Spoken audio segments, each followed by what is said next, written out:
coming into this game with no Draymond Green, I felt like the Warriors were going to win because I thought Steph Curry, an all-time great player, was going to step up and deliver a win at home. And he stepped up and played great. And Kevon Looney, who has been the unsung hero of this Warriors run for years, you talk to people with the Warriors, Kevon Looney's first 2 years in his career, he had one hip labrum injury, and then he had the other one. He basically didn't play for, I think, his entire first 2 years of his career. And he now has become one of the more durable players in the league. He played, I think, every game last year. He played just about every game this year. And they drafted his replacement. Yes. Right. James Wiseman was supposed to be his replacement, and now is gone. Yeah. And people then traded him for 3 deflated basketballs. Yeah. I mean, people around that team, like you ask them who their favorite guy on the team is, they basically all say Kevon Looney because of his character and work ethic and the amount of stuff he's fought through. And for him to step up the way he did today says a lot about him and a lot about his role on that team to step up and deliver the way he did. 20 rebounds, 9 assists, plus 21 in 30 minutes, and was exhausting himself, like working so hard on Sabonis that he was exhausting himself. 9 offensive rebounds, which Jackson is telling us is the most offensive rebounds in a playoff game since Kevon Looney. I think you guys remember the one last year. I think that was against the Mavericks because he was awesome. Like basically the Mavericks went out and said, hey, we've got to sign a rim protecting, rebounding big man because Kevon Looney kicked their butt so bad. And they've still got to sign that guy because JaVale McGee wasn't the answer, but neither here nor there. Well, he did the same thing in the NBA Finals too. He threw the Celtics around for 6 games and was a huge part of why Golden State won that series. They couldn't keep him off the glass then either. Yeah, and look, the Warriors, the trend continues. Awesome at home, not very good on the road. It will surprise nobody if this thing's 2-2 going back to Sacramento. Well, okay, before we get to that, once again, the Warriors played good defense. Now, I mean, good defense at home. Right. This is what they do. Number 3 defense at home, number 28 on the road. The Kings were ice cold from 3-point range tonight, 11 of 47. But the Warriors, other than Steph, weren't hot either. The Warriors, 16 of 50. There was 97 threes taken in this game. Holy Moses. Steph. Moses Maloney. Isn't that what they call him? Yeah. Who? Moses Maloney. That's what they call him. Last year in the playoffs. Yes. Yeah. This is right over Brian's head. Yeah, I'm sorry. I have no idea what you're talking about. Moses Malone, the greatest offensive rebounder in the history of the NBA. It's a play on Kevon Looney's name. It's not that hard. I mean, I know Moses Malone. It's probably one of the most untouchable records in sports, his offensive rebound record. But I'd never heard it, Moses Maloney. I'd never heard that. Bontemps, I am pretty sure Wendy told us about that last year. We talked about this multiple times during the playoffs last year. All right. Fine. On this pod. We're moving on. I'll accept guilt. Fine. I'm guilty. It's not worth it. The Kings, shot 38%, 23% on threes, only 97 points. I mean, I mean, that's just without Draymond Green, who's their best defensive player. I think there's a bunch of different ways you can look at this stat, but the stat that I had from our SIG group was that when Draymond played, the Warriors ranked 3rd in defensive field goal percentage allowed, and when he didn't play, when he wasn't on the floor, they were 25th. And then Gary Payton, who is obviously one of their key situational defensive players, a guy who they would put on De'Aaron Fox.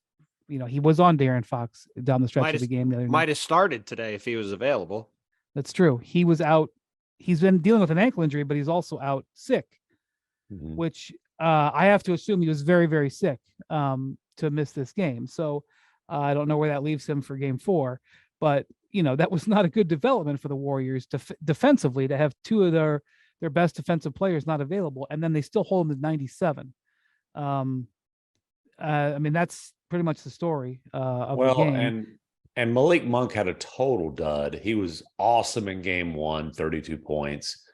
Pretty good not an efficient 18 points in game 2, but still scored 18. And tonight, 4 points, 1 of 9 shooting. He's got to be really good for the Kings to win. And tonight he wasn't. You know who was really good though? And this is big for this series and potentially moving forward. Andrew Wiggins looked like the guy who was a star during the championship run last year. His minutes are back in the mid-30s, 20 points efficiently, 20 points, 7 rebounds, 3 assists. Obviously, the guy is going to be an impact on the defensive end.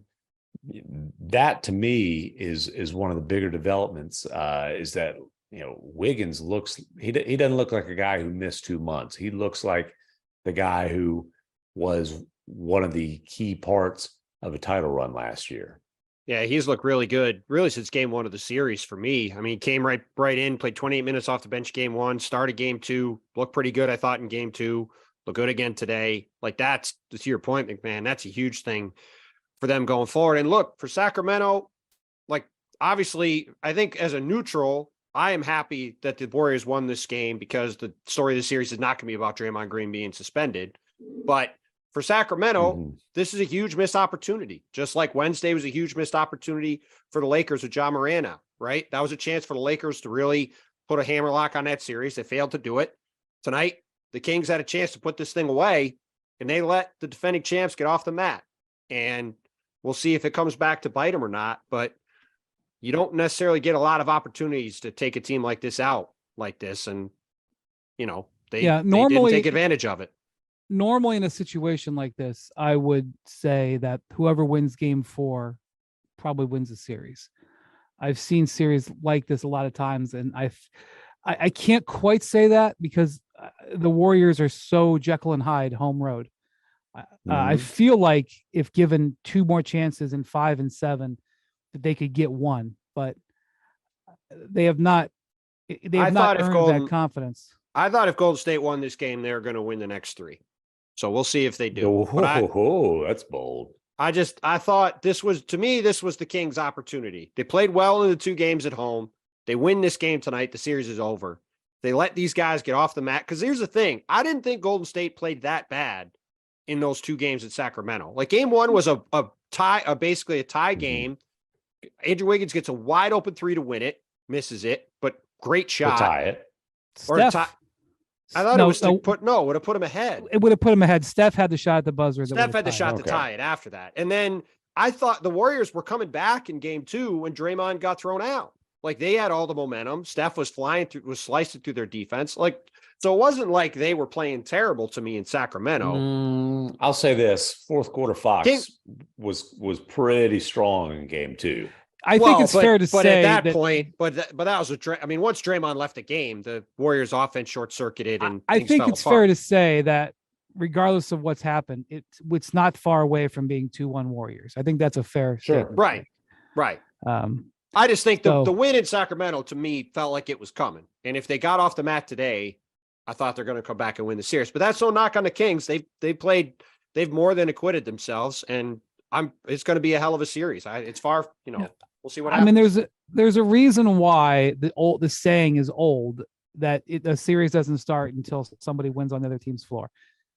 Obviously, it's not always true. Obviously, if a team with home court doesn't win, but it's indicative of how a series is played. That saying exists for a reason, and that saying is applicable probably to where we're at in this series right now. So we'll see also the demeanor that Draymond has when he comes back, what he's what he's able to give, whether or not that ends up being a rally. He'll be fresh. Point. I suspect Draymond is going to have a monster game in game 4. Yeah, for sure. And I suspect that the Kings, that was the one thing I thought about coming into this game, was that with what happened, it kind of put the Kings in a situation where it's kind of, the stakes are much higher than just a normal game 3, because now that they lose, as you said, now Golden State has won a game that in theory they shouldn't have won. So, but clearly they were the better team. Well, you know what happened? You know what I really thought the key to this game was? when the Chase Center announced that cowbells would not be allowed. That was that. Well, that was very absurd. I think it was an edict from Bob Myers, their general manager, who had a fan the other night. Did you see that video that went? No, I didn't see this. Did you see it, MacMahon? I did not. So did he have a little cowbell ringing on his? He had a fan in his face. Not in his face, like 1 foot behind his head. Oh, he was sitting. Typically, league executives, they sit in sort of the middle of the stands, like 7, 8, 10 rows up. And there was I assume that the Kings fan knew who Bob Myers was, but he was ringing that bell like crazy, like inches behind his head, inches. And at least in this clip that was out there, Bob did not even turn around, and it was just the man has had Draymond Green on his roster for how many years? Like, he's probably pretty good at tuning out some noise. Right.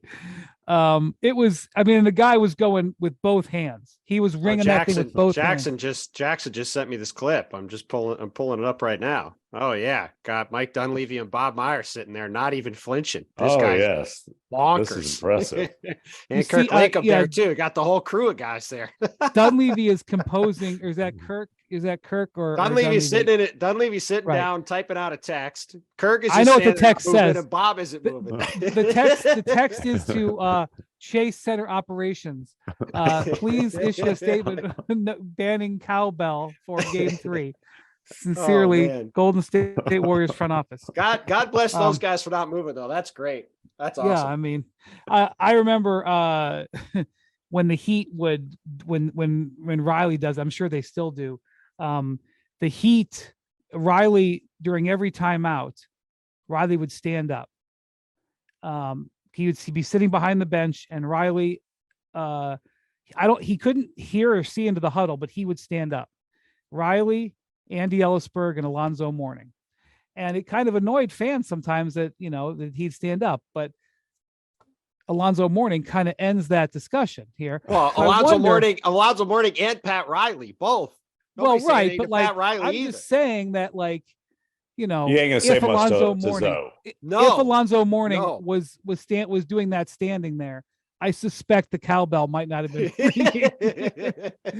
So, no offense to Mike Dunleavy. He's he's an impressive man, but he's not allowed. Him and Bob Myers are both solid 6'7", 6'8", but they ain't Alonzo Mourning.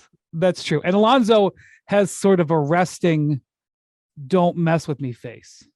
I think, but anyway, so we will see what happens in Game 4. That now becomes super pivotal. Unfortunate that this game wasn't as intense as games 1 and 2. It was the least intense game of the night. Thanks for watching ESPN on YouTube. For live streaming sports and premium content, subscribe to ESPN Plus right now.